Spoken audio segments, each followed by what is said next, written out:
ధర్మస్థల ఒక పవిత్రమైన ఆలయం. కాని ఈ ఆలయం వెనుక ఏదో పెద్ద రహస్యం దాగుంది అంటున్నారు. ఒక మాజీ పారిశుద్ధ్య కార్మికుడి బయటకొచ్చాడు.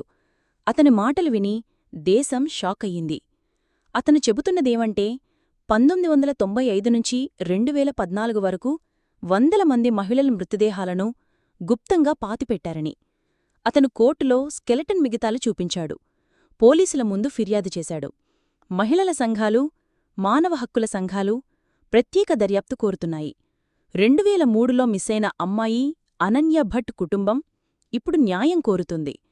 ప్రభుత్వం చెప్పింది, ఎవరినీ కాపాడం, అవసరమైతే ప్రత్యేక విచారణ చేస్తాం. కాని కొందరు తప్పుడు వార్తలు పుట్టిస్తున్నారు. పోలీస్ వార్నింగిచ్చారు. పవిత్ర ఆలయం వెనుక దాగిన అంధకారం నిజంగా ఉందా? సమాధానం త్వరలో వచ్చేది.